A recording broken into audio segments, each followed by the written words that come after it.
Puedes empezar presentándote. Bien. Bueno, mi nombre es Nazareno Bravo, soy docente de la Facultad de Ciencias Políticas y Sociales de la UNCUYO y investigador de CONICET en el INSIUSA Mendoza.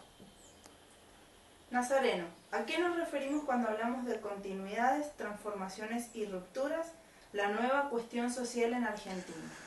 Este proyecto lo que busca es comprender y analizar el impacto del neoliberalismo en la sociedad argentina en general y en la sociedad mendocina en particular, a partir de distinguir distintos espacios como el político y el cultural en el que se ponen de manifiesto nuevas conflictividades. Eso sería un poco la nueva cuestión social, es decir, la manera en que la sociedad se organiza y qué intereses están en juego en los distintos niveles sociales. Por espacios políticos comprendemos no solamente a los partidos políticos o al Estado, sino que hacemos especial hincapié en los procesos que se viven en los sectores populares, es decir, formas de organización, por ejemplo, organizaciones barriales, que buscan de forma comunitaria resolver necesidades comunes, elaborar discursos propios, ¿no? Son maneras de participación en los que van surgiendo formas de pensarse en conjunto, de relacionarse con el Estado, de convocar a los vecinos. Desde ahí nosotros buscamos la manera de analizar cómo esas experiencias de participación van entrando en juego con la política en distintos niveles de participación. Por otro lado, teniendo en cuenta lo que consideramos como ámbitos culturales, entran ahí una serie grande de fenómenos como pueden ser la vida cotidiana, ¿no?, de las personas, como en la vida cotidiana se buscan maneras desde sobrevivencia hasta de reproducción, ¿no? Desde eso hasta, por ejemplo, fenómenos musicales muy particularmente centrados en sectores juveniles que sirven en definitiva para pensar cómo se construye identidad, ¿no?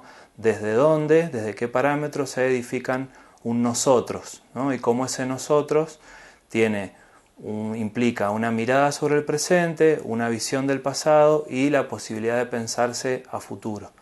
La nueva cuestión social lo que ha traído como modificación, y por eso el título del proyecto, Transformaciones, Continuidades y Ruptura, es que se han modificado las maneras de pensarse y de actuar conjuntamente. En muchos casos se han atomizado esas experiencias y lo que se busca en definitiva es comprender cómo la sociedad se define y qué perspectivas a futuro hay a partir de esas definiciones, que son definiciones dinámicas y en las que entran en juego distintos intereses que luchan por ubicar una única definición. Entonces son esos los procesos que nos interesan a nosotros analizar para comprender la sociedad, básicamente. Recién utilizaste un término que fue atomizado. O sea, ¿con conflictividades encontraron ustedes en este trabajo? Básicamente la conflictividad social hasta hace un par de décadas atrás se explicaba a partir del conflicto entre capital y trabajo. O sea, era el mundo laboral el que de alguna manera ordenaba la vida de la sociedad, ordenaba cómo nos definíamos, ordenaba qué referencia política teníamos. Cuando el neoliberalismo trajo desocupación, desempleo, pauperización, digamos más pobreza, ese conflicto cambió de eje. Ya no se podía explicar la realidad a partir de ese conflicto. Lo que nosotros vamos encontrando es que uno de los conflictos centrales tiene que ver con las definiciones identitarias, ¿no? Cuando algún colectivo, por ejemplo, una identidad barrial, comienza a ser construida en forma estigmatizante, hay vecinos que buscan la organización para revertir esa identidad estigmatizante y tener una identidad que les permita vivir una vida cotidiana digna, ¿no? Entonces, de alguna manera podría pensarse que, si bien el ámbito laboral siempre sigue siendo uno de los espacios para construir la realidad de todos los sectores, en cuestiones de identidad, lo que somos como jóvenes, como profesionales, como hombres y mujeres, es lo que de alguna manera ayuda a explicar los conflictos que se producen en esta nueva etapa.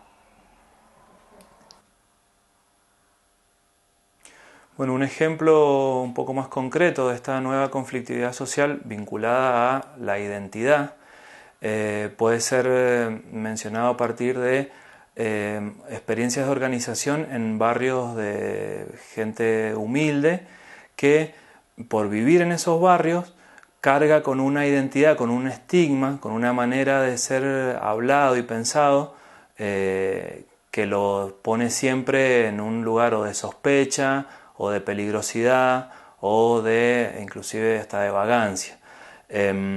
Desde esa identidad es muy difícil organizarse y pensarse de una manera digna, ¿no? Entonces hay experiencias en las que los vecinos organizan, ya sea, les puedo mencionar el caso de una biblioteca popular, desde la cual empiezan los vecinos a repensar esa mirada que desde afuera se dirige hacia esos barrios, ¿no? Y a partir de esa posibilidad de repensar esa mirada aparecen propuestas de una identidad propia y digna a partir de lo que se tiene, de los valores que se comparten, ¿no? Entonces ahí uno puede señalar cómo la identidad está en conflicto. Unos dicen estos sectores son peligrosos, son delincuentes, etc.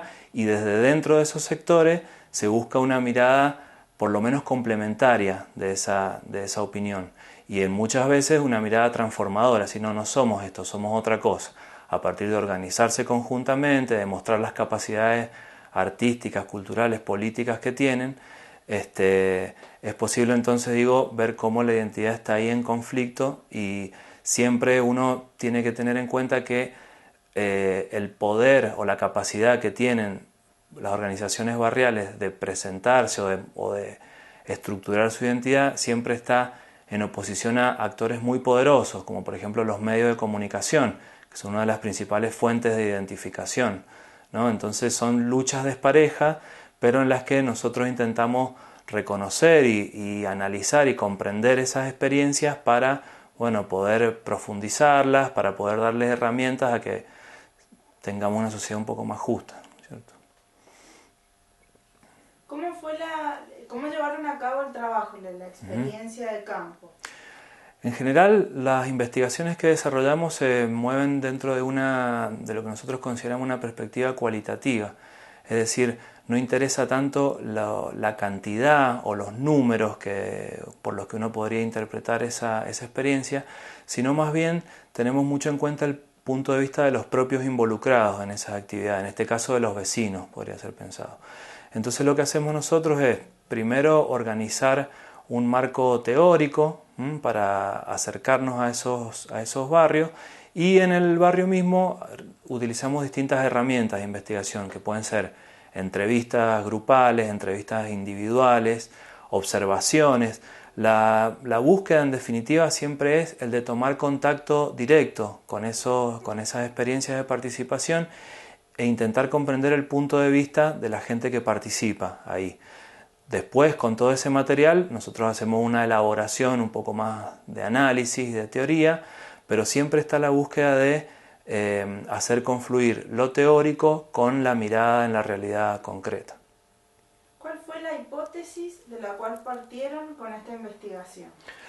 La hipótesis es que el neoliberalismo ha modificado los ejes de construcción identitaria que eran habituales hasta hace un par de décadas atrás, y que estas identidades ahora reaparecen o se conforman en distintos ámbitos, ¿no?